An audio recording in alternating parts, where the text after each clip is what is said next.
오늘의 주요 뉴스입니다. 창원의 한 대형 병원이 우리나라에서는 처음으로 장애인 오케스트라 단원을 정규직으로 채용해 화제입니다.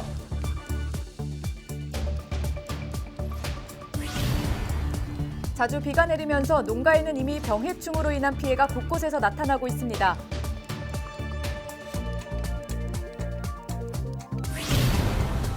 창녕에서 10살 딸을 잔혹하게 학대한 혐의로 재판에 넘겨진 계부와 친모가 2심에서 1심보다 더 무거운 형벌을 받았습니다.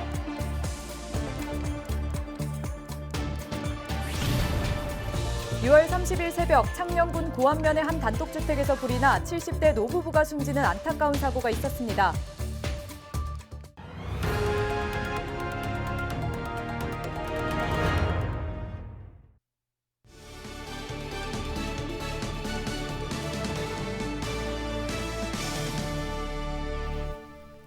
여러분 안녕하십니까? 헬로티비 경남뉴스입니다. 장애인 고용촉진법에 따라 50인 이상의 공공기관이나 민간기업은 일부 직원으로 장애인을 고용해야 합니다. 하지만 여전히 지키지 못하는 경우가 많은데요. 창원의 한 대형 병원에서 장애인 오케스트라를 직접 정규직으로 채용해 화제인데요. 우리나라에서는 첫 사례입니다. 김수정 기자가 취재했습니다. 클라리넷과 함께일 때 가장 행복하다는 25살 김진환 씨. 돈을 벌기 위해 한 공장에 일하러 가면서 이 클라리넷을 내려놓았습니다. 그러다 최근 이 오케스트라단에 다시 입단했습니다. 병원 오케스트라 단원으로 채용되면서 이제 걱정 없이 마음껏 연주할 수 있게 된 겁니다. 오늘도 저희 한마음병원에 근무하게 될 예정입니다. 감사합니다. 많이 배울 수 있도록 할게요. 뇌전증 장애를 앓고 있는 21살 김태윤 씨도 병원이 고용한 오케스트라 단원입니다. 음악을 즐기고 음악 속에서 살아온 이들에게 오케스트라는 이제 취미가 아닌 직업이 됐습니다. 병원에 채용돼가지고 연주 계속 나가가지고 기분이 좋아가지고 감사합니다.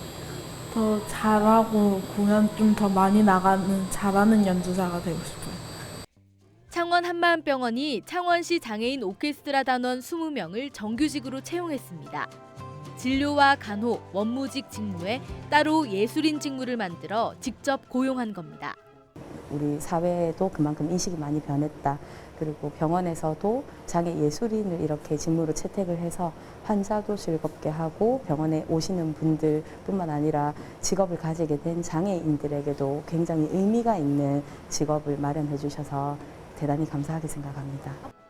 발달과 뇌병변 장애 등을 가진 오케스트라 단원들은 매주 수요일 점심시간 병원 로비에서 음악회를 엽니다. 연습과 공연 시간을 포함한 하루 4시간, 주 5일 근무를 하며 월급을 받습니다.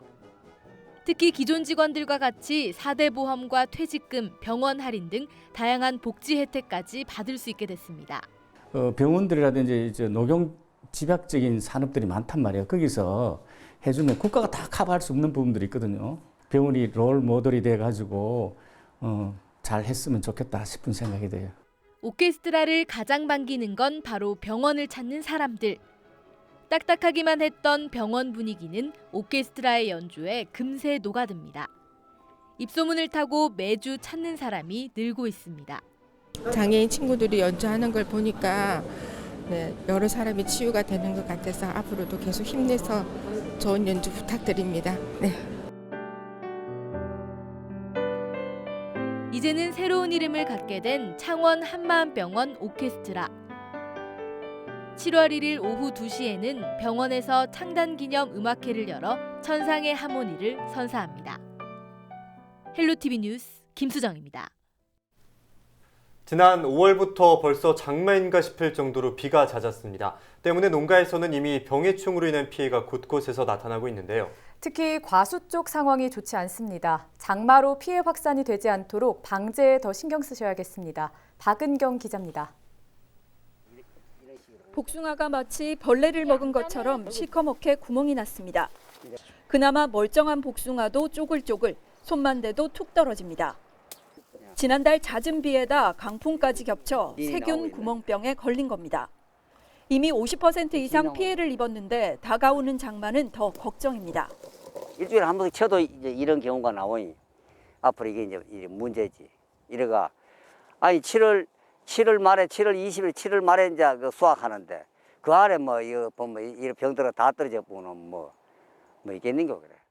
고온 다습한 장마철엔 탄저병, 무름병 등 각종 병해충이 확산하기 쉬워 방제에 특히 신경을 써야 합니다.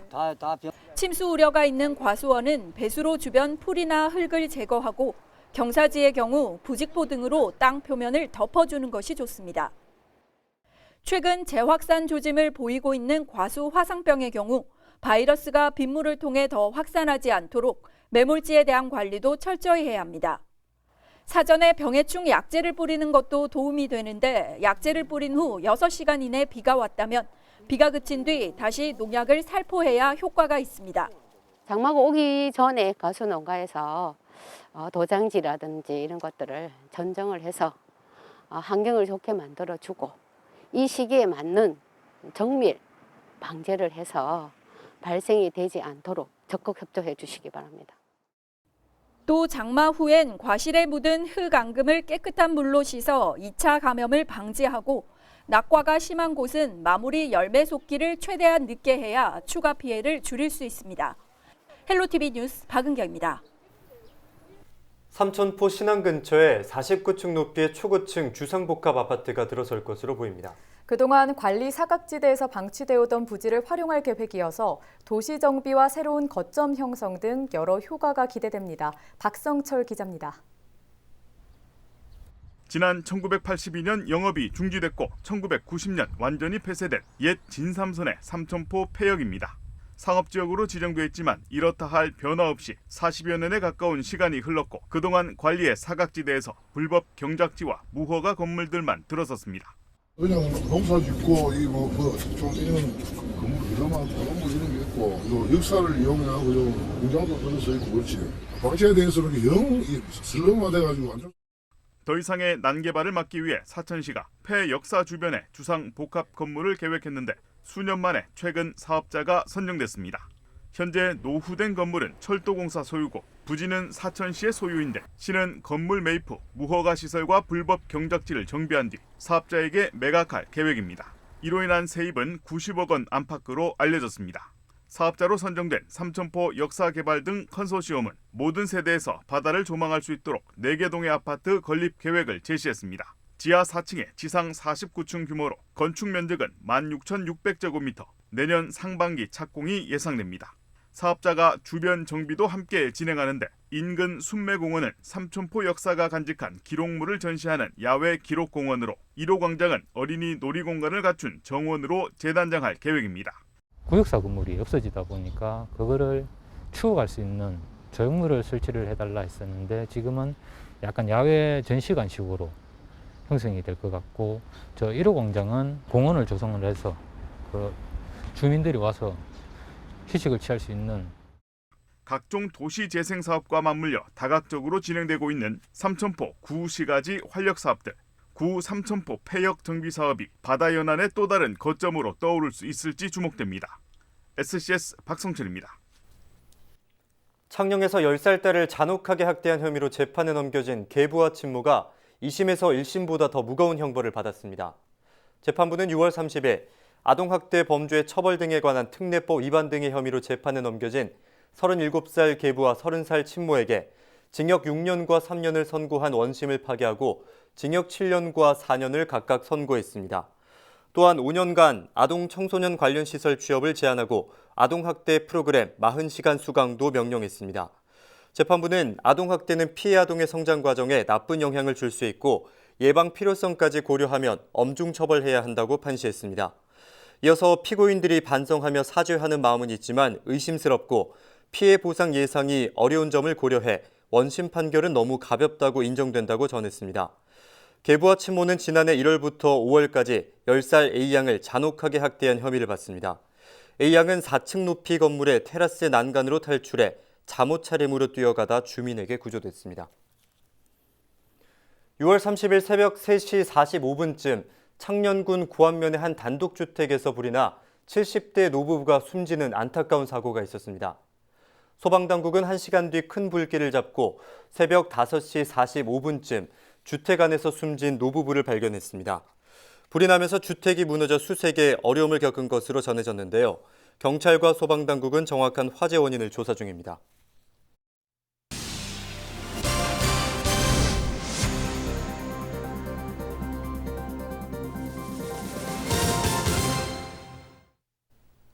(6월 30일) 오후 5시 기준 경남에서는 모두 12명이 코로나19 확진 판정을 받았습니다.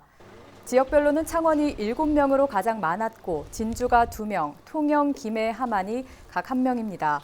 대부분 도내 확진자의 접촉자로 가족이거나 직장 동료 등인 것으로 조사됐습니다.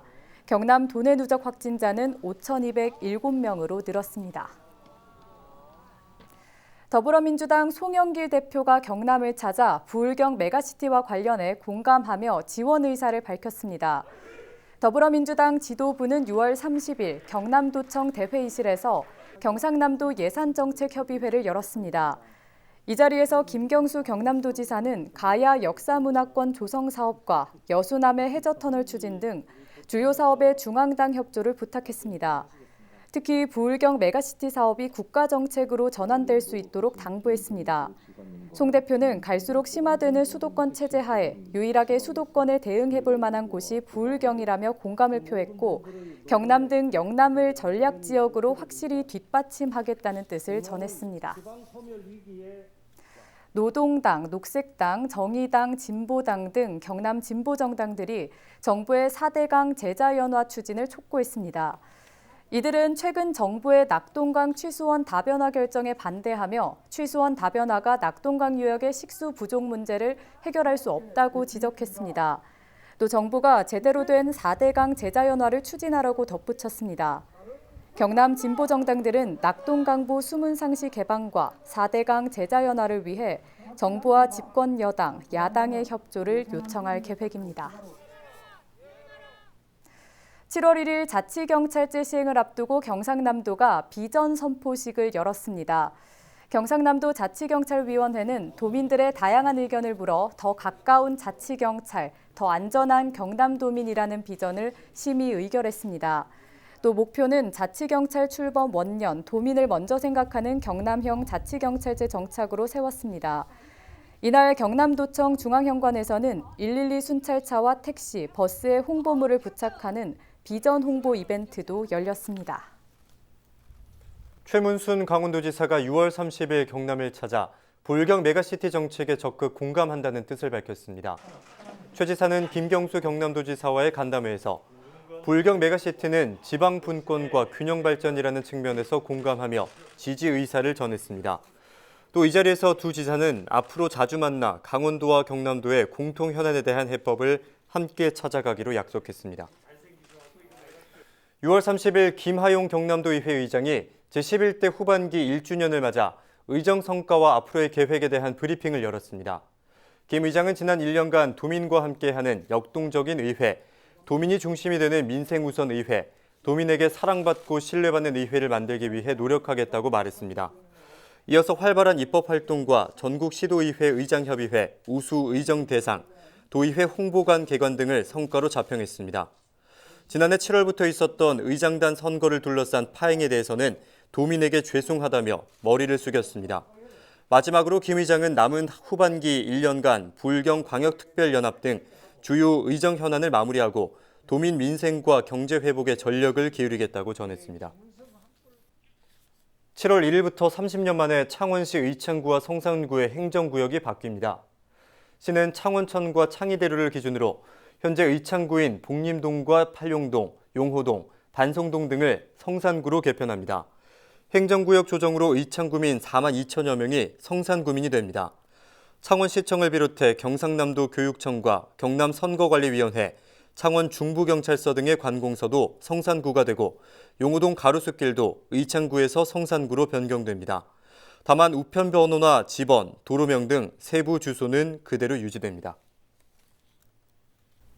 네, 오늘 저희가 준비한 소식은 여기까지입니다. 저희는 늘 지역민과 함께하겠습니다. 이상으로 뉴스 마칩니다. 함께해 주신 여러분 고맙습니다.